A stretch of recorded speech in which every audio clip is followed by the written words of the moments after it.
Generally speaking, dams tend to impact rivers in many ways. When the Three Gorges Dam was built, around 1.5 million people lost their homes and livelihoods. Dams come in a variety of types, and each type is designed for specific conditions and technical requirements. The Columbia River and its tributaries hold the record for the most dams at 60. This naturally leads to an intriguing question. How many dams can be built on a river anyway? 100? 1,000? Is there a theoretical limit? The answer is not as clear as you might think. Any limit on the number of dams that can be built on a river will depend on the type and purpose of the dam. Dams can be built for a variety of reasons, such as hydroelectricity production, water storage, flood control, navigation, and recreation. But actually building the dam is only a part of the story. They can't just be built randomly. For example, you can't build a dam on a flat floodplain unless you want it to be practically useless. When engineers choose sites for dams, they tend to keep an eye on the following criteria: the topography and inflow of the catchment area, morphology of river valleys, the underlying geology and geotechnical conditions of a potential site, local climate and flood regime, any existing historical or ecological areas that may be drowned by the dam's reservoir. In an ideal world, the site chosen will have enough inflow of water to maintain a reservoir all year around. It will also be located in a narrow site where a river valley widens upstream of the dam. The underlying geology will be impermeable, strong, thick, and not dip towards the downstream of the dam.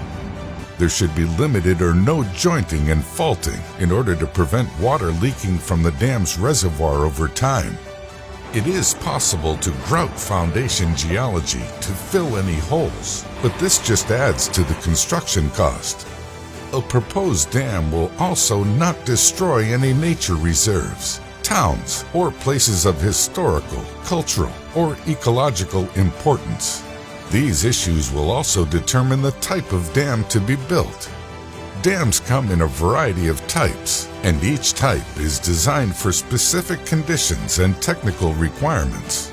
For example, a hydroelectric dam will typically require a 39 to 49 feet drop from the reservoir to the water level at the point of discharge. Technical requirements like this will restrict the location and the number of this type of dam that can be built on a river. Another major restriction on the number of dams is money. Dams are significant constructions that cost a lot of money, materials, and work hours to design and erect. It is almost impossible to generalize the amount needed to build a dam, as it can vary hugely depending on the location, type, and size of the dam. According to some sources, a modest 25 kilowatt hydroelectric dam would cost around $230,000. A larger 500 kilowatt dam would be somewhere in the region of $2 million. Dams are also costly to the environment since they can seriously affect the health of a river. Generally speaking, dams tend to impact rivers in many ways. The first is the fact that dams block river flow. This prevents fish migration for spawning, accessing feeding grounds, and escaping predators. Fish tend to form a key part of a river ecosystem, and any impact on their population can have a much wider impact on other animals. Dams also slow down rivers. Many aquatic organisms depend on steady water flows to survive. Any stagnation in water movement from reduced flow rates can disorient organisms and destroy the natural growth and reproduction cycles of both plants and animals. The slowing down of water flow can also impact the water quality and create water temperature fluctuations that local organisms are not adapted to cope with.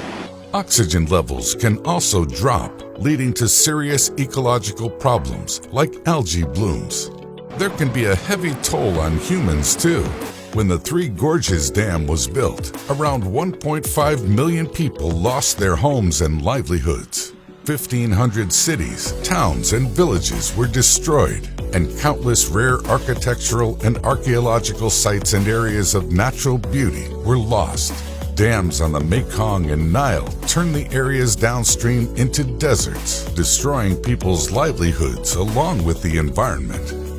All of these issues affect the type, size, and location of dams on a river. So how many dams can be built on a river? It all depends.